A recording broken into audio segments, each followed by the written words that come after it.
Quranic Value System. By Major General, retired. Lhsan-ul-Haq Malik. About the author. Major General, retired. Lhsan-ul-Haq Malik, 1922–2005, was commissioned in the Corps of Royal Indian Artillery in 1942. He saw action in Second World War Kashmir operations, 1965 and 1971 wars. He graduated from Government College Lahore with honors in Arabic and earned gold medal in Arabic from Punjab University. He was also a graduate of Command and Staff College, Quetta, and the Army Command and General Staff College, Fort Leavenworth, USA. He had been on the faculty of Command and Staff College, Quetta. He commanded an infantry brigade and an infantry division. After retirement from the Army, he also served as chairman of Defense Production Board. Major General, retired, Hussain was closely associated with Mr. Ghulam Ahmed Parwez since 1949 till Mr. Parvez's death in 1985. This relationship covered a span of over 35 years. General Sahib, as he was fondly known in his circle, had keen interest in religious matters well before he joined the army. In fact, his devotion to the faith earned him the title of Maulvi before, during, and after his military service. Major General, retired, Hussain, whose name is held in high esteem by all who associated with him, lived his life based on the values put forward by the Quran. His humility, straightforward nature, generosity and intellectual curiosity are a testament to his dedication to Quranic values. Perhaps, the most telling aspect of this dedication is that he never sought material wealth and died at the age of 83 without leaving any property behind. He truly lived his life in the spirit of the holy book he deeply revered. Preface. I can distinctly recall a day in December 1949. I was a major in the army, on leave at home in small town, playing cards with school friends under a shady tree. A friend of my father's, in fact his colleague in the Deputy Commissioner's office, threw at me an Urdu journal named Tului Islam. Having graduated with honors in Arabic, I was known to be a keen student of Islam and the Quran. I had extensively read books and articles by many Muslim scholars, but this journal was new to me. Actually, this December issue of the journal consisted entirely of a rather long essay on reasons for the decline and fall of the Muslim Ummah, a popular topic of discussion in those days. The writer Mr. Ghulam Ahmed Parwez was also not known to me. This day changed my life. Mr. Parwez argued that when the Muslims started to believe that material progress in this world, dunya, was not of much consequence and that the real aim in life should be spiritual development to ensure a meaningful life after death, akhirah, naturally they started to neglect life in this world. They were, therefore, left far behind in the race for peace, progress and prosperity in this world. The most important point made by Mr. Parwez was that the Quran was a clear, precise and easy book to understand. It was complete by itself. It did not need the services of any other book to complete it or to explain any ambiguities because no such ambiguities existed.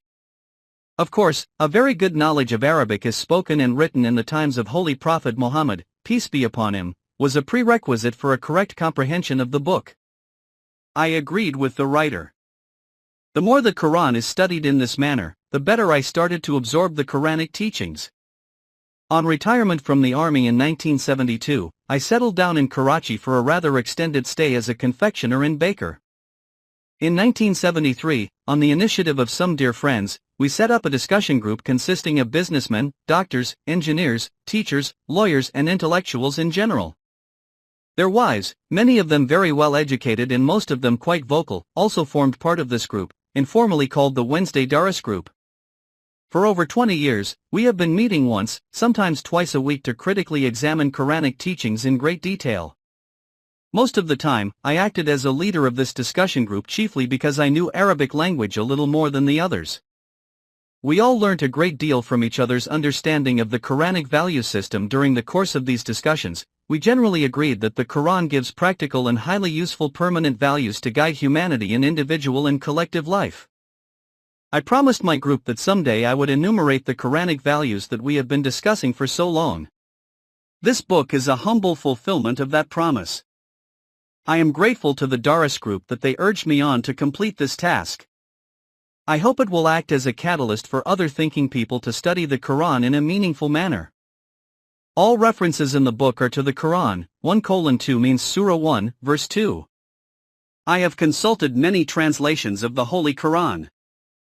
The translation quoted in the book is sometimes an exact copy of a certain author's translation.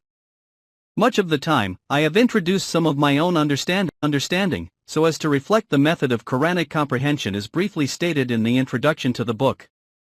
Major General, retired. Lhsan-ul-Haq Malik. Karachi, April 1995. Introduction. For a long time, it has been fashionable in the West to assert that religion is a private matter between an individual and his God. Religion should, therefore, not be allowed to interfere in everyday matters of individual and collective life. Understandably, as a logical conclusion of this argument, the Bible has had nothing to do either with the constitution-making process or with matters of routine legislation in Western parliaments. In contrast to this, Muslims have always been proclaiming that in an Islamic state, Islam has a central role to play both in the evolution of a constitution as well as routine legislation to regulate individual and collective lives of people.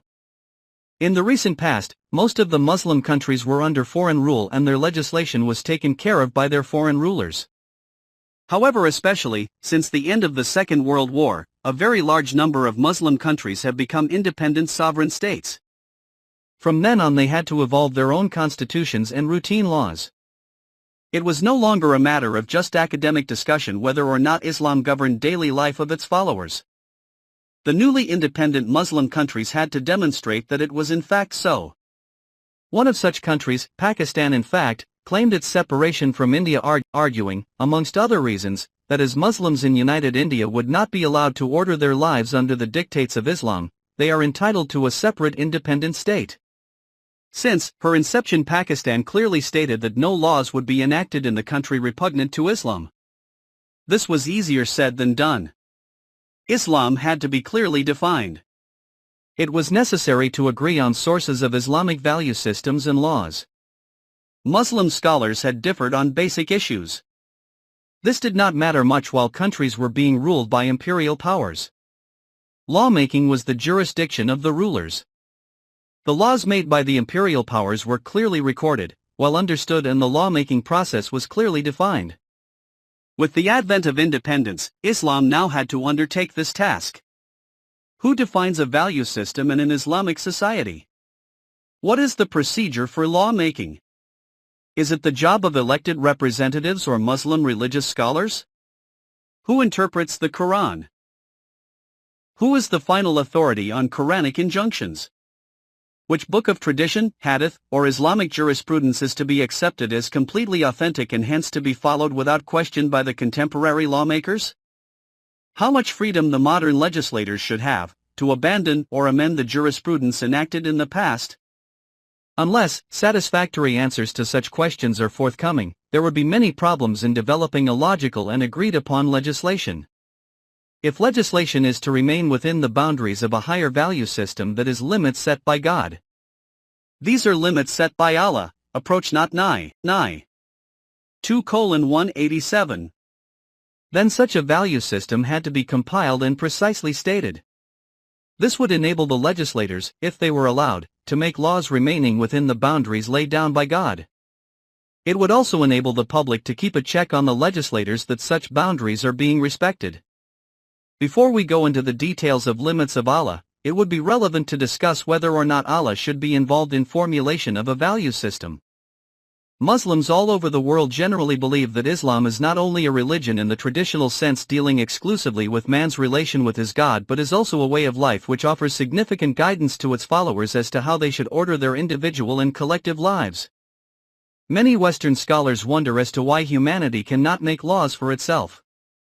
It can think for itself.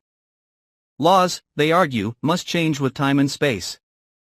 Would it be advisable to bind ourselves within the externally given permanent law and value system which we would not have the authority to change as required in changing circumstances? Islam has definite and precise views on this subject. It proposes that humanity would be well advised in its own interest to voluntarily bind itself within an externally given permanent value system.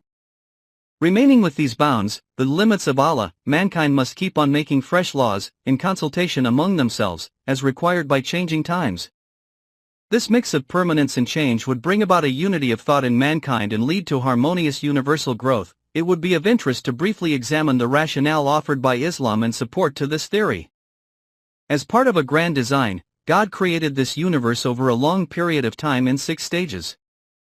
Surely your Rab is Allah, who created the heavens and the earth in 6 periods and then established his firm control over them. 754. In what periods and over how long a time is not the subject matter of this discussion.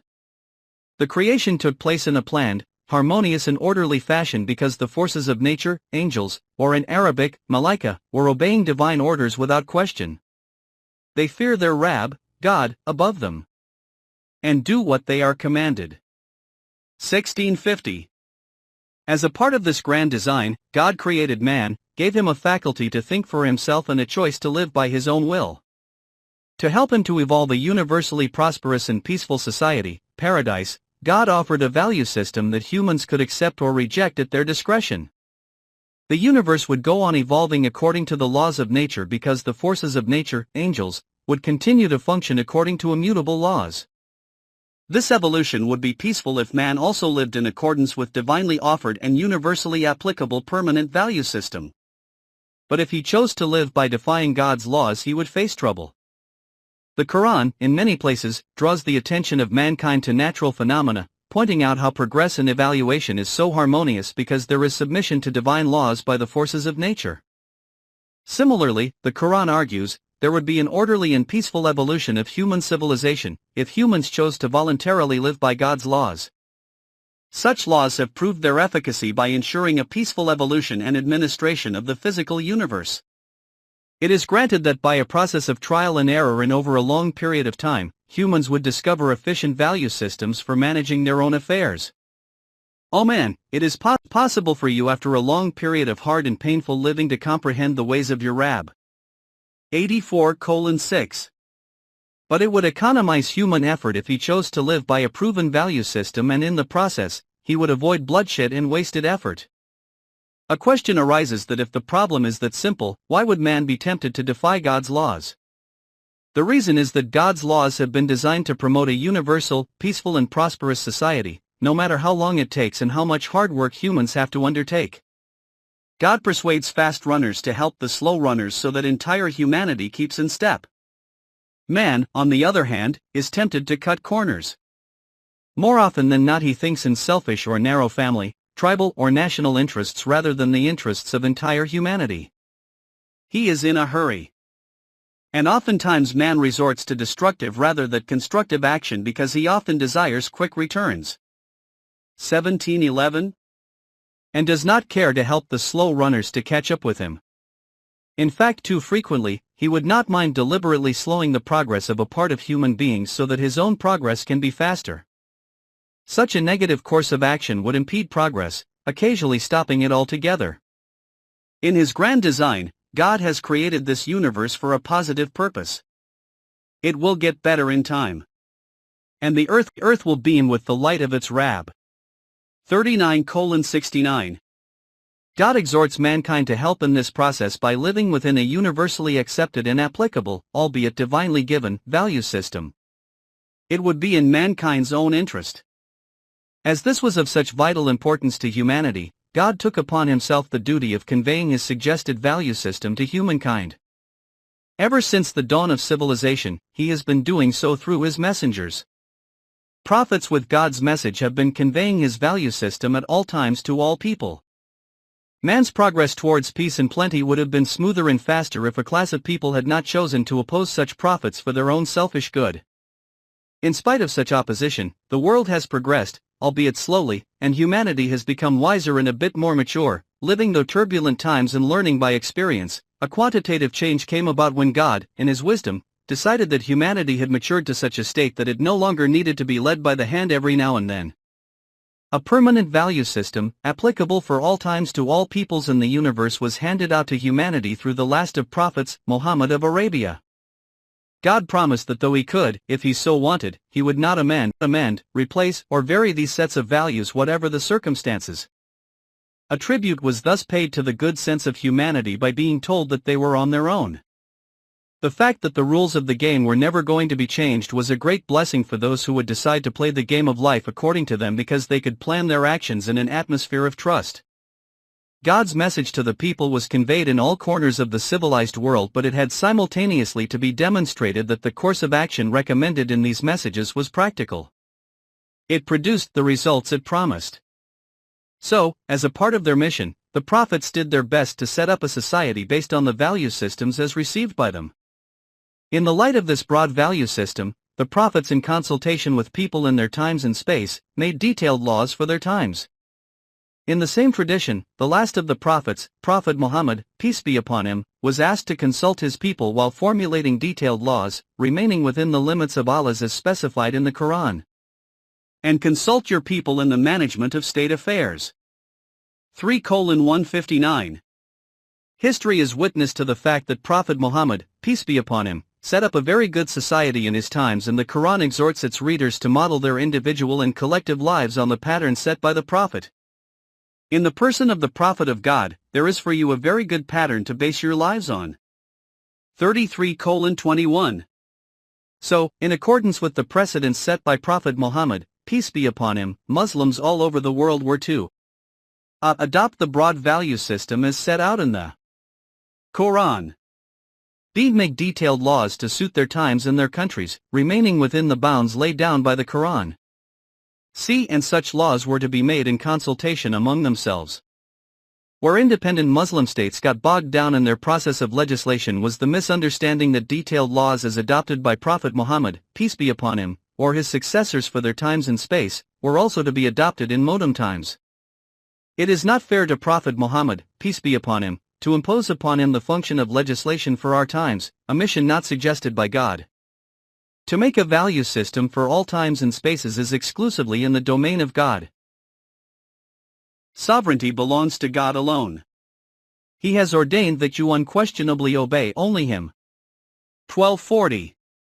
It is not fair to ask a human being to legislate for people living hundreds of years later if for no other reason than the fact that no mutual consultation can take place. Prophet Muhammad made some excellent laws for his times. His outstanding success is a witness to this fact.